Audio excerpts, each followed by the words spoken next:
Hey everyone, I'm Lucena Herrera and I'm here at the KMBR studios in San Francisco, California, where today we welcome Warriors play-by-play man, Bob Fitzgerald. This is Warriors World TV.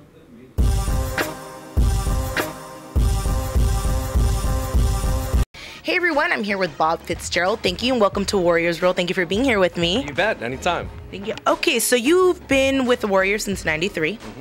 So what can you say was the greatest moment for the Warriors and the least greatest moment for the Warriors? Well, I mean, I think that the best is the whole We Believe season. You know, I still remember that team going 16-5 to make the playoffs, finally being healthy, everybody coming together, and then to beat Dallas, a team that they had played really well in the regular season, and have the first 1-8 upset in a 7-game series, to call those games, to see that building, see those people rewarded for being fans for so long, being around the joy of that team, and the way the Bay Area just kind of embraced it. Still the highest rated first-round series ever in NBA history, so far and away, you know, that season and that playoff series would be the best. And the least, that you're like, oh man. You know, I don't know that there's been a least, because when you're at NBA games, you know, you're not curing cancer. You know, yeah. I mean, sports is fun by and large. I think there were some teams when they won 17, 19 win teams where they didn't really have a lot of talent. They didn't have a lot of, you know, even future guys to look to. There was kind of a feeling of, wait a minute, I don't know if this team's going to get that much better anytime soon. So, you know, I'd say maybe 12, 13 years ago, those were the tougher times. Okay. Now, you work with Jim Barnett, who is one of well-known color analysts in the NBA. You guys have a lot of chemistry. Can you talk about that chemistry and why does it work so well between you guys? I mean, Jim and I have been fortunate. You know, we've won Emmys and all that kind of good stuff. But the bottom line is he's a good friend of mine, and I really respect him, and I learn a lot from him. And so he's kind of like the age of my dad, but he has the enthusiasm of one of my sons. Yeah. And so, you know, I just enjoy spending time with him.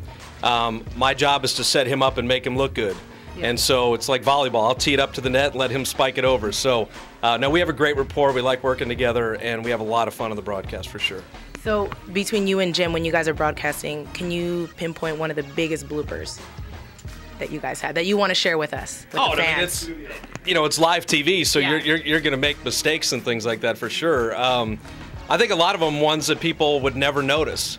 You know, we'll do an open or something where they're supposed to roll a certain highlight or player, and we go in a different direction, or you get to the point where you're doing about 10 things in a row and you're thinking, what is the next thing we're supposed to talk about? So we have a few of those type of things. As far as any major on-air gaffes, I don't think we've had any that I really recall, but I remember lots of little ones where I thought he was going to say this. Wait, I was supposed to say that. And somehow we make it work. So how hard is it, knowing that the team has gone through struggles this season?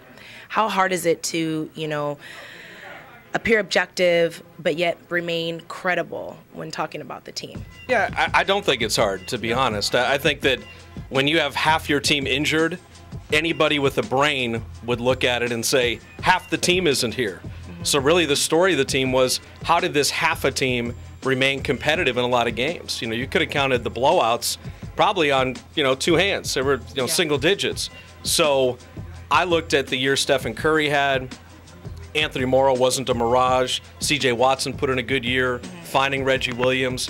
But if you're going to run a 100-meter dash and you have a broken leg, it is what it is. I mean, that's what it was. They had 8 or 9 guys most every game, and they missed their centers and their power forwards nearly every game. So there's no really talking about that. Yeah. If you're watching a game and you can't see everybody on the court is less than 6'7", then I can't help you with that. Yeah. They're being out-rebounded, yes, because they're small. Yeah. And their big guys are all in suits at the end of the bench. So that's just kind of the season it was. Nothing you can do to change it. You know, it's just kind of something that they muddled through, and it was a lost year for the development of their younger big players. Yeah.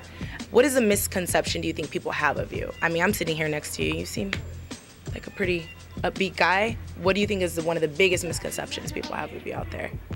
I'd have no idea. The people that know me, and the people that don't know me can do whatever. So I wouldn't even know where to start there. You know, there's a reason why from doing 17 years in the NBA and 20 years on a talk show and doing 3 Olympics and 10 years in the NFL, working 14 years with the SaberCats. The league just had me do the D-League finals on national TV. I'm okay at what I do, so I'm pretty comfortable with that. Right. How would you like to see the Warriors turn it around? What do you think they need to turn it around? Well, the first thing they need to do is be healthy. Yeah. You know, because I'd like to see a team with Steph Curry and C.J. Watson, with Monte Ellis and Anthony Morrow, with Kalena Azubuike and Corey Maggette and Reggie Williams, with Anthony Randolph and Brandon Wright, with Andres Biedrins and Roni Turioff, and then a lottery pick. I'd like to see that team for the first time, because we haven't seen that team in 2 years now, you know, due to people being hurt. So I'd like to see that team to figure out, is that team any good? Yeah. What does that team need? They clearly need to be a much better rebounding team. But a lot of it is, show me those guys getting back healthy and let's see what we have. This is called the last game. Okay. So I'm going to ask you a question and just answer it, okay? Okay. Okay. The last thing you bought. Last thing I bought was a car. Last time someone bought you something. God, I can't remember. No? I do all the buying. Okay. Last person you hugged. My son. Okay. Last time you called your mom. I saw my mom yesterday, so she lives close by. I don't call her that much. I run into her. Okay. Last time you cried over something. Last time I cried over something. I don't know. I mean, you know, maybe a movie or something like that. Got a tear or something. You know, the birth of my kids. Okay. You know, something sweet that was on TV or something that somebody said that was really nice. You know, I don't bawl, but I'll tear up with the best of them. No problem. Okay. The last time you got pulled over. Last week. Last week? Last week. Those cops, man. They're out to get. I was speeding. Oh, okay. Yeah. In the new car? No. Oh, no. Okay. Last time someone got you angry. I don't really get angry. You don't? Not very often. You know, I get angry when I see, you know, kids mistreated or stuff like that, or I get angry because I want our society to be better for people to, you know, to live in. I get angry if people are wasting energy or we have oil spills now and stuff like that. I get angry for the, you know, the bigger issues that affect all of us. I don't usually get angry on a personal level very often. The last time something really made you smile. Really made me smile.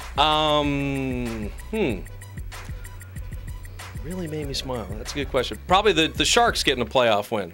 Yeah, very happy about that. I worked for the Sharks initially. I have a lot of friends that work for the team, and I'm really happy for them. So probably, you know, the way they've played against Detroit, winning some of those games, that's made me pretty happy. Me too. Go Sharks. Go Sharks. Well, thank you so much for being here with us at Warriors World. We really appreciate you being here with us. You got it.